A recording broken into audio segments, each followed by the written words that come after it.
1 of the Constitution is to go through the law that was set up by this Parliament, which is the County Governments Act, to go through the process of removal. In fact, it will come to a point whether we're looking at it. We're not going to be looking at it whether this is a man or a woman, or whether the members of the committee were former governors. I dare say that the 2 distinguished senators who are former governors are really well thought out, very intelligent leaders who can be able to guide this process. So, Mr. Speaker, as emotive as the matter might be, let us remember one thing, that we can today decide, let's change that committee, and we put all nominated women as senators.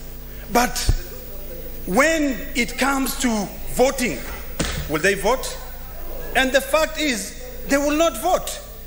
Mr. Speaker, we talked about the issue of men versus women. Those are very emotive issues. But when it comes to a process which is clearly defined by the Constitution, the only people who will vote are the leaders of the delegation. And by design, or rather by the way things are in this country, unfortunately, most of the people who are elected as senators are men. It is a very sad situation, but is that something now that we have to go back to the voters and tell them that make sure that tomorrow when there's a woman who wants to become a senator, elect her. We are talking about this issue of 2/3 gender. But really, should it be a big argument when we are discussing issues of whether to allow 11 of our colleagues? You know, Mr. Speaker, the majority leader, when he sits here, is a very intelligent gentleman. He's not a member of that committee. He chose other members of his party who he thought that would be able to ensure that they give justice to this lady. The minority leader also chose members on this side without looking at the gender. The only thing that we emphasize on was that you are removing a governor. When you are removing a governor, you as an elected senator traverse the entire county to seek for vote.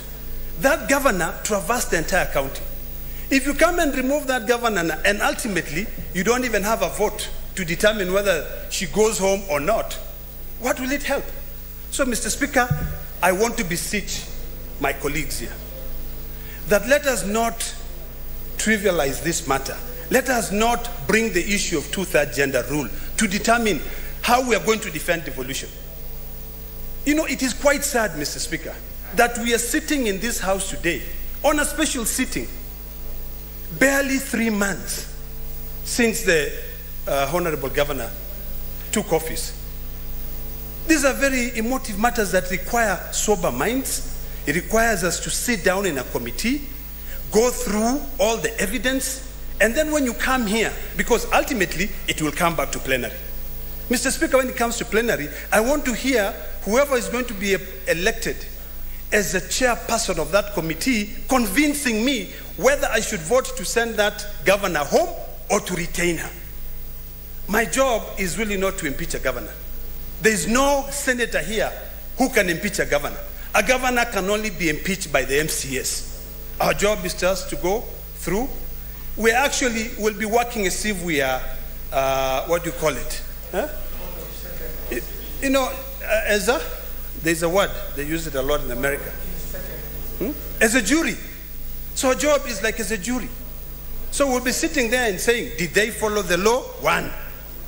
Okay, if they presented evidence that the governor spent the money at source, is it true? And then we leave the matters of the court to be dealt by the court. So in conclusion, Mr. Speaker, I would like to beseech this House to support the committee way. Let us give the men and women who are put in that committee an opportunity to be able to go through the evidence, investigate the matter. Let's listen to the content of the motion is to investigate and determine whether or not the assembly followed the law. Mr. Speaker, finally, as I sit down, there are issues of preliminary orders that will come. You know, POs or preliminary objections. this House sitting in plenary will not give that governor an opportunity for the lawyers to argue as to why we should not proceed with this matter. But when we sit in a committee and you are brought in a PO from a high court of Kenya, you will get an opportunity to go through it. We have a very able secretariat who will be able to tell us, okay, we have matters either sub judice, this matter will become sub judice, or we are barred by the court. So let's stop this political process. And by then, the matter ends there. Mr. Speaker, we had a case of Taita Taveta. When it was brought before this House, we chose the committee way. When we chose the committee way, when they went, the first order of business was to seek whether there is a court order. When they saw that there was a court order, that matter rested there. So there's no one who will be prejudiced by us going through the committee. So, Mr. Speaker, I plead with my colleagues. Let us go through the committee way. We give these distinguished senators an opportunity to be able to investigate and save devolution. Mr. Speaker, I thank you. Senator Mungatano. I want to thank you, Mr. Speaker, for giving me this opportunity to also share my thoughts.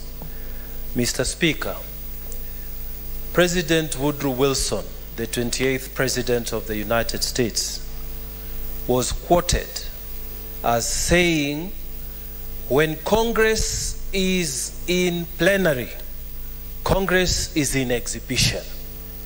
When Congress is in committee, Congress is at work.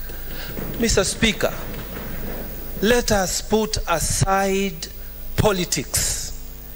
Let us look at what is before us. What is before us is for us to determine, Mr. Speaker, whether we shall uphold the will of the people of Meru as opposed to the will of 68 members of County Assembly of Meru. Mr. Speaker, I want to ask my colleagues, none of us here is an expert on everything. No senator, Mr. Speaker, is an expert on everything. That is why, Mr. Speaker, we recede to committees so that we can have the benefit of expertise of people who know this stuff. Mr. Speaker, there are audit queries amongst the charges that you have read. Some are lawyers here, some are social scientists, some are engineers, some are traders. You cannot claim to be able to be so knowledgeable that here you are a lawyer, here you are an audit person, and you prosecute the matter in the manner and the depth at which it is required, Mr. Speaker. So I want to urge my fellow colleagues that if we have trust in the capacities of our fellow senators, let us give them that opportunity. And I wanted to ask my sister, Gloria, Senator Gloria, Honorable Senator Gloria, Distinguished Honorable Senator Gloria, Her Highness, did you say? Mr. Speaker, I wanted to request her to think about this,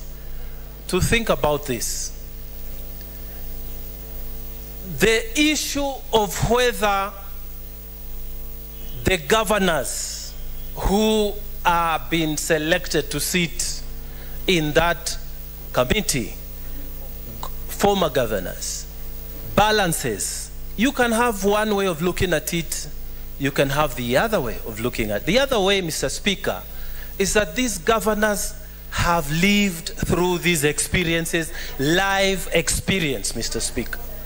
And Mr. Speaker, they will be of great use. They will be able to help the committee. What is your point of order, Senator Gloria? I thought you've been decorated. Mr. Speaker, I was at the floor of the House executing my points, and I was reprimanded for mentioning that two former governors will be sitting in that committee. Mr. Speaker, the same has been done by a male senator, and it is okay with the House. These are the things that I'm talking about. You should retract your statement referencing any former governor sitting in any committee with regards to the impeachment. That is what we are talking about, gender sensitivity. Senator Gloria, I think Senator Mungatana was trying to look at the wealth of experience each of these proposed names bring to the committee. Senator Mungatana, proceed. Mr. Speaker, I don't wish to be distracted in my train of thinking, but I want to urge my fellow friends and colleagues in this House, please, let us not be emotional about this thing. Let us put the correct people. And Mr. Speaker, when I'm looking at this list and commenting on the competences of the membership that has been proposed, I'm not out of order. When I say there are legal issues, and maybe we have lawyers there. When I say there are governance issues, and there are people who have been governors before, Mr. Speaker, I'm not out of order to say that the list that has been proposed, Mr. Speaker, is a competent list. And Mr. Speaker, I wanted also to point out this issue, that whenever we are forming committees, we try to bring regional balance. I have looked at this list, the proposed list, Mr. Speaker. I see that the category of regional balance has been met. The category of new and old members of this Senate has been met. Mr. Speaker, the category of those people who have been in that situation that the subject matter of this motion and those who have not been is met. Mr. Speaker, I don't see why we should spend time on this matter. I am urging this House, Mr. Speaker. Mr. Speaker, I'm urging this House. Gerard Gay, Bwana, sit down, Bwana. You have not been given the floor. What's the problem with this guy? No, sit down, Bwana. Sit down, you're out of order. No, you cannot harass the speaker like that, Bwana. You sit down, Bwana. Senator Mungatana, please just have your seat, please. No, you can't harass the speaker. Senator Mungatana, yes, kindly have your seat. Thank you. Senator Chirangei, kindly go through your standing orders. You cannot come to the chair through combative ways. You cannot. You can only raise a point of order if the chair allows. And kindly, Senator Chirangei, kindly proceed, Senator Mungatana. Yes, Mr. Speaker.